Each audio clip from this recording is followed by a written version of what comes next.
Então, André, a ideia é fazer algumas perguntas a respeito, já delimitando esse encontro que a gente teve da aula agora. Vou deixar registrado em áudio e vídeo o nosso agradecimento por você ter vindo aqui carinhosamente, né, para esse encontro afetivo, né, entre vínculos e afetos audiovisuais, que a gente teve esse encontro pensando no cinema comunitário. E aí eu queria começar perguntando para você, em geral, como se desenvolve, né, como que se pensa no cinema comunitário. Em primeiro lugar, eu quero agradecer-te muito o convite a participar de uma turma tão rica, tão diversa, numa disciplina que eu acho fascinante, porque agora eu quero assistir a palestra dele na próxima aula. Agradecer muito, sempre a Unicamp mostrando essa vocação transdisciplinar, né, que nos permite pensar com criatividade, com liberdade, as transformações que precisamos tanto, né? Assim que obrigado muito pelo convite. Para mim é uma honra. Eu amo essa casa aqui, que é a minha casa no Brasil, né? A Unicamp sempre é minha terrinha mãe brasileira, assim que quero agradecer muito. Como que eu penso o cinema comunitário? Eu penso o cinema comunitário desde a filosofia. Eu penso o cinema comunitário através da antropologia visual, que é diverso, e eu insisto nessa distinção, porque a gente, no nosso livro Cinema Comunitário Argentino, fizemos as duas coisas, fizemos tanto uma antropologia visual, como uma antropologia da imagem comunitária. De fato, a gente fez uma antropologia visual do cinema comunitário, né? Nós produzimos duas mediametragens, né? Relevando as principais experiências, assim como quase 70 entrevistas com agentes intermediários da cultura, né? Então, se você me diz como que você pensa no cinema comunitário, primeiro é que o pensar vem depois do fazer. E eu acredito que está se fazendo muito cinema comunitário. Então, é difícil, perante a nossa realidade, não dar atenção a um fenômeno tão importante e tão invisibilizado como esse, né? Então, eu penso desde a filosofia, porque a teoria fílmica fornece muitos elementos para pensar isto e para para consolidar essas experiências, assim como a antropologia fornece uma série de ferramentas que nos permitem pensar a imagem com imagem, não? Através da imagem, né? Então, eu penso desses dois lugares, né? Eu digo lugares e não disciplinas, porque a filosofia, né, é reflexão pura, né? É especulação, inclusive, né? Porque a gente, né, tem um pouco a má costume, né, de afirmar como se fossem grandes verdades, mas eu não gosto disso. Eu afirmo coisas como que o cinema comunitário é uma revolução molecular, mas porque estou disposta a discutir isso e a entender também quando não ocorre, né? Então, enfim, a filosofia como essa prática permanente de reflexão em torno do fazer, né? E a antropologia como essa disciplina maravilhosa que permite que nós, pesquisadores, passemos também à ação audiovisual, né? Então, esse perfil de cineasta pesquisador, pesquisador cineasta, né? Todos os membros da nossa equipe de pesquisa para esse projeto eram todos cineastas fazendo pós-graduação, né? Então, era muito importante que já tivessem esse conhecimento, né, técnico primeiro, para poder fazer as experiências em território com profunda compreensão do que estavam fazendo, né? Você diz que se faz muito cinema comunitário. Muito. Mas também tem se pensado muito cinema comunitário no sentido de estudar, no sentido de... Sim, sim. Também, se Sim. Você observa que na mesma medida... Ou... Não. Sempre, por sorte, o pensamento vem depois, né? Então, acho que não. Agora que está... Bom, agora, eu acho que assim, é uma linha de reflexão que vem no Brasil. Eu sinto muito que vem a partir do cinema dos povos indígenas, né? O cinema indigenista. né? A experiência de vídeo nas aldeias, né? Eu acho que são experiências que já têm uma solidez que permitem pensar agora, né? Com mais afastando-se, né? Pode-se pensar melhor, né? Eu acredito que tem muito cinema comunitário sendo produzido. O importante não é tanto assim o nome que a gente coloca nas coisas, sino estar de olho aberto na realidade das coisas, né? Então, assim, acho que agora está se deslanchando assim uma grande pesquisa, grande volume de pesquisas, né? A gente, inclusive na Argentina, tem bons núcleos de pesquisa, no interior do país também, né? Tem núcleos trabalhando com muita força no Jujuy, no norte, né? Em Salta, em Tucumã, em Córdoba. Incrível a produção intelectual lá em torno disto, né? Então eu acho que é uma área de reflexão que está crescendo muito. Eu acho muito importante esse momento de crescimento do pensamento em torno disto, porque não é só pensar, senão servir para colaborar nessa construção que é política, né? Da imagem, né? Então eu acho que é um momento também de uma imensa oportunidade de engajamento intelectual, né? Nos movimentos sociais, né? Eu acho que é um momento muito importante para aproveitar e, né, entrar nessa reflexão com tudo, né?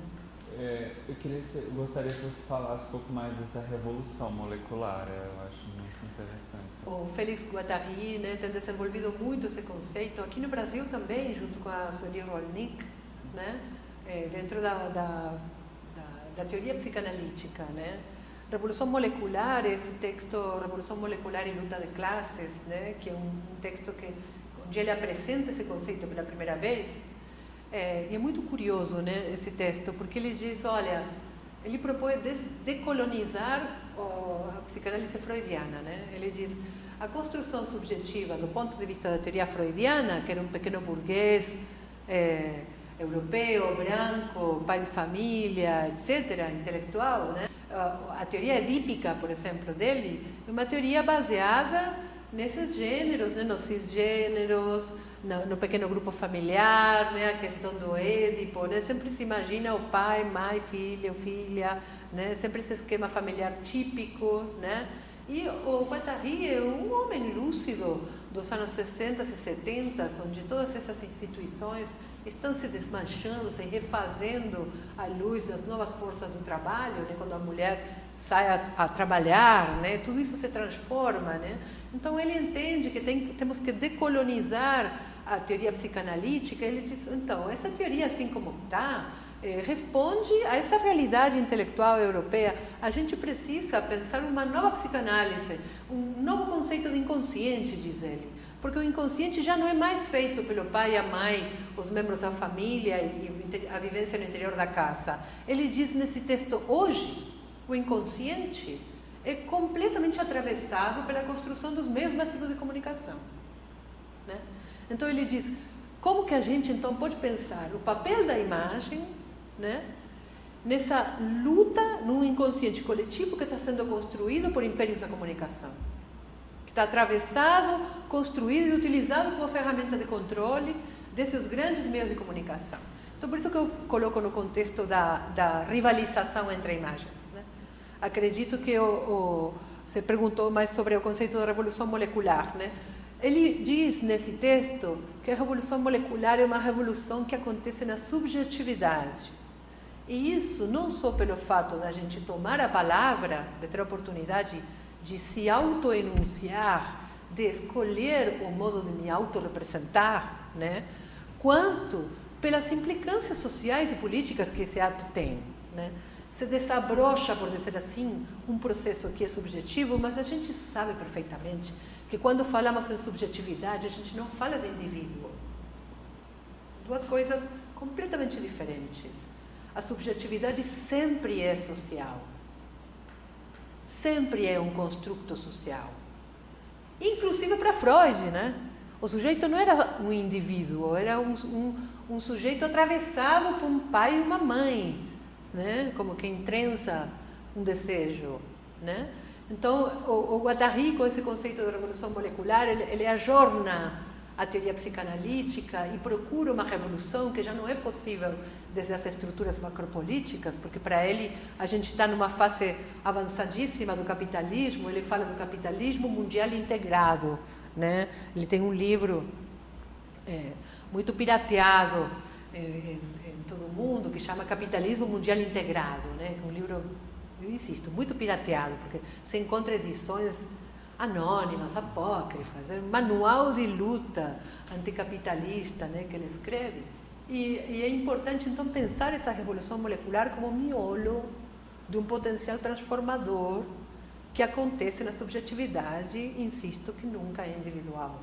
Então, penso que o cinema, o seu fazer imagem, nesse construir narrativas e imaginários novos em disputa perante a narrativa centralizada, o imaginário pessimista dos grandes meios de comunicação, tem um papel central. Eu acho que o cinema comunitário tem muito a dizer em termos de revolução molecular, porque devo dizer assim por experiência própria, e falo própria em plural, da minha equipe inteira de pesquisa, que os movimentos sociais onde o cinema comunitário trabalha em profundidade, eles são muito melhor articulados, muito mais efetivos. Numa cultura de imagens, a gente não está mais numa cultura letrada. Nós vivemos numa cultura de imagens. Permitir, gerar, colaborar, trabalhar junto dos movimentos sociais na produção das suas próprias imagens, isso é uma transformação muito profunda em cada um dos sujeitos que integram esse movimento e da subjetividade desse movimento como um todo, né? Porque, insisto, nunca é individual a subjetividade, né? Então, a revolução molecular, ele diz que acontece quando você consegue gestar e compartilhar novas cadeias de significantes, que não estão apenas marcadas pelos significantes que impõem os meios de comunicação ou as indústrias culturais em geral, né? Senão que a gente tem a possibilidade, assim, de construir um novo presente, um novo futuro, partindo de colocar os próprios significantes na construção, inconsciente e consciente, né? Então, isso de que os meninos se veem a si próprios na imagem que eles próprios filmam, isso de que eles filmam o território que eles habitam e que depois a gente pode estrear o filme. É lógico que o primeiro lugar onde se estreia um filme comunitário é na comunidade, né? Então, isso gera toda uma revolução. Um fato que, só para dar um exemplo de como, em geral, conclui essa bela revolução, que claro que pode se deter a qualquer momento, né? Mas depende de nós sostener o movimento, né? Um belo exemplo que a gente observa em grande parte desses movimentos é que os protagonistas, fazedores desses materiais, começam a viajar com seus próprios filmes. Por exemplo, lá na minha comunidade, os meninos fizeram esses 2 curtas que acabam de fazer, né? Bom, a gente já recebeu 3 convites. E arranjamos ônibus da prefeitura para levar as crianças a mostrar, a projetar seu próprio filme e falar dos seus filmes. Agora, é preciso ir numa outra cidade? Não. Numa cidade pequena como a nossa, a vila, é uma vila, a nossa vila, tem uma região oeste, por exemplo, onde não tem como chegar de ônibus do sul da cidade até a zona oeste. Mas a prefeitura topou, colocou um ônibus para nós. Então, esse domingo, pela primeira vez, as crianças vão sair do seu assentamento com o filme embaixo do braço, vão chegar lá, vão projetar, sentir todo o orgulho de eu que fiz, esse que é meu bairro, essa que é a minha ideia, esses são meus amigos, né? Esta relação tão profunda, né, que a gente estabelece com o seu território, né, que são laços, né, afetivos muito profundos, né, o meu lugar da infância, né. Já tem o poeta, né, que diz que a pátria é a terra da minha infância, né, a pátria da gente é isso, né. Então a garotada está viajando com seus filmes e não acontece só no nosso caso, na maioria, né. E quando você é um agente intermediário da cultura, você diz, ok, vamos lá, eu vou com vocês, né? E é incrível, né? Porque eu vou falar uma coisa, das 60, 70 crianças que frequentam a nossa oficina de cinema, 45% delas estão abaixo do peso, né? Tem um índice de massa corporal abaixo do normal, né? São crianças que passam fome, né?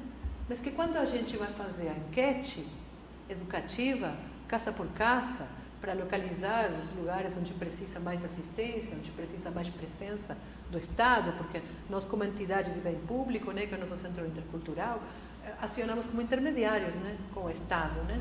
Então a gente vai e aponta, né, na Secretaria de Desenvolvimento Comunitário da Prefeitura, a gente aponta, né, ó, essas duas famílias precisam exatamente isso e tal.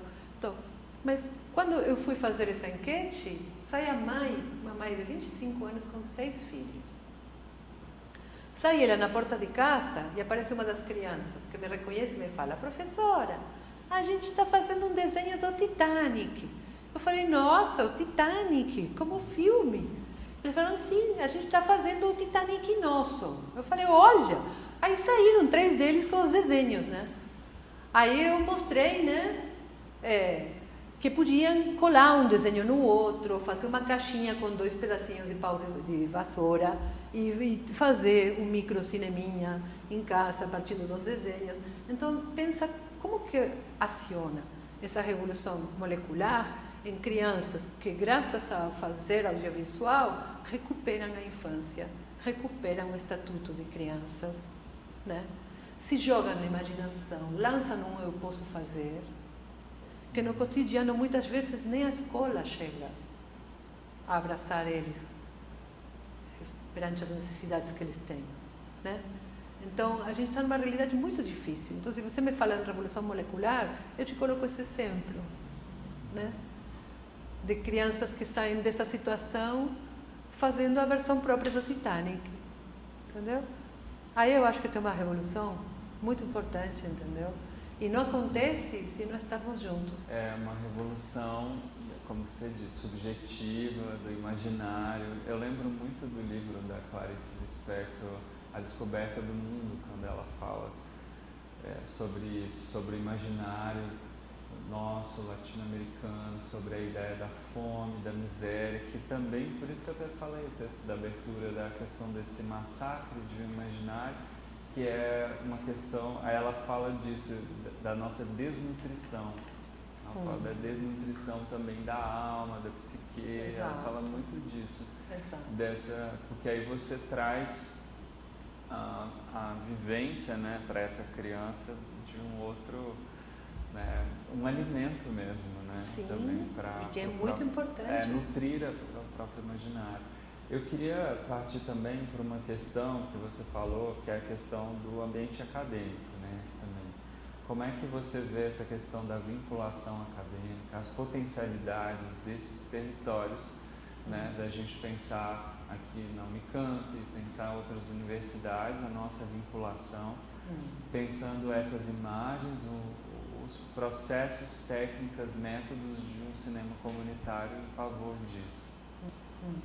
Então, na Argentina tem rolado uma mudança muito importante nesse conceito, né, que você bem cita, né, de vinculação comunitária, né, que é, do meu ponto de vista, um ótimo desenvolvimento da noção de extensão universitária, né, porque a noção da extensão universitária tem muito a ver com a caridade, com o assistencialismo, né, com a teoria das obras, né, dos excessos, né, tipo a universidade derrama o seu supremo saber, né, nas populações, né, e na verdade na Argentina tem rolado essa transformação partindo fundamentalmente do ano 2008, né, essa troca, né, tem todo um novo circuito de universidades públicas que nascem durante os governos kirchneristas, né, onde já não tem mais Secretaria de Extensão Universitária, senão Secretaria de Vinculação Comunitária.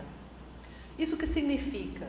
Significa que a gente não vai derramar o saber da gente nas comunidades, senão que a gente se vincula com a comunidade para tomar da comunidade os seus saberes os seus problemas e fazer o nosso trabalho, que significa pegar esses saberes para refletir, graças à educação que nós tivemos o privilégio de receber, refletir, pensar, colaborar politicamente e estar na comunidade numa construção conjunta. Eu acho que podemos também pensá-lo desde Gramsci, né? Eu acho que falar de cinema comunitário, você pode ser um intelectual orgânico, vou dizer, você pode ficar no seu lab escrevendo sobre cinema comunitário e só, né? Ou pode desenvolver essa noção de vinculação comunitária e entender que a sua produção de conhecimento é uma coprodução do conhecimento, né? E que você tenha a fortuna de poder se sumar a esse movimento, né? Então, o conceito de vinculação comunitária, para mim, é muito importante e já está na hora de que a Unicamp entre nessa. Porque continuamos com a extensão comunitária, a Unicamp continua essa ilha de privilégios, com uma riqueza realmente maravilhosa, gente, estonteante. A riqueza da Unicamp, a biblioteca, pelo amor de Deus, temos umas bibliotecas que são de primeiro mundo aqui, né? E cadê a vinculação com as nossas comunidades? E não estou falando de ir na zona oeste de Campinas, hein? Estou falando de trabalhar com os vizinhos, com as problemáticas ambientais de Barão Geraldo. Estou falando numa dimensão micro, né? Então eu penso que nosso papel tem muitas oportunidades. Eu acho que temos muito para dar. Eu acho que tudo que tem uma sensibilidade social mínima percebe perfeitamente do que eu estou falando, né? Porque é hora, gente, de tomar as rédeas e sair para trabalhar, porque não está fácil, está o bicho-papão aí escondido, né? Não é brincadeira 40% de uma base eleitoral construída, deixar uma maioria no Congresso Nacional. Não é brincadeira. Por ter ganho uma eleição, me desculpa, mas eu acho que estamos em plena luta, em plena disputa. Vocês, como federação, você estava me comentando a questão da lei do Paulo Gustavo, né? Estamos numa disputa permanente, viva como nunca, e que isso nos torna seres politizados como não tem no resto do planeta, sabia? Porque a América Latina tem isso, né? A gente vive a política, né? Não é uma coisa que a gente assiste na televisão, né? Então, eu acho que a vinculação comunitária é estratégica. E para a gente finalizar, tem alguma, assim, brevemente, alguma mensagem, seja deu várias, mas para quem está querendo se aventurar nesse percurso, desse território, assim, do cinema comunitário? Sim, que faz muito bem, que façam com coragem, que façam com imaginação e com liberdade, que somos donos de construir a nossa terra do jeito como a gente ama ela, é tudo que a gente precisa para fazê-la melhor, né? E menos desigual, né? Então, vamos lá, quem quiser se sumar, que se sume, porque sozinhos a gente não faz nada, né? Na Argentina hoje é um grande lema, a saída é coletiva, a saída não é individual. Então, é uma excusa perfeita para se sumar, né? A minha mensagem é essa: vamos nos sumar aos movimentos, nos colocar em movimento com liberdade, com imaginação, né? Como disse o presidente Lula quando eu me apaixonei por ele, sem medo de ser felizes, que era o grande lema de campanha de 2002, né? Sem medo de ser feliz, né? Temos que caminhar sem medo de ser felizes e se sumar com os outros, porque o bicho-papão trabalha só no medo, né? No medo, na ameaça, nas novas formas do terror, né? Institucionaliza a violência, né? Então a gente não tem que ter medo, porque quando estamos juntos somos muito mais. Então vamos lá, né? Isso aí, vamos para a luta. Vamos lá. Mas sabe uma coisa, Guilherme? Luta ainda é um conceito bélico, né? E sabe, porque na Argentina se colocou com muita claridade o conceito da batalha cultural. Gosto. Batalha cultural. Essa pensar as palavras também dos nossos movimentos, eu acho muito, talvez seria também, vamos para o movimento. Vamos para o movimento. Vamos para o confluir. Confluir, exatamente, né? Porque eu acho que é isso, eu acho que isso fica mais leve também. Porque eu também tenho pensado muito sobre isso, assim, sobre os termos que a gente usa para pensar a imagem cinematográfica, principalmente a antropologia, que vem de um lugar muito colonizador, né, ainda, assim, na sua essência do pensamento, assim, pensar, né, essa ideia de que a gente vai, essa ideia de coleta, né, pensar essa ideia de troca, pensar, não pensar a ideia de personagem, mas de atores sociais, né, claro. Talvez mudar um pouco esses termos, né, concordo. Vamos pela paz, né? Vamos pela paz.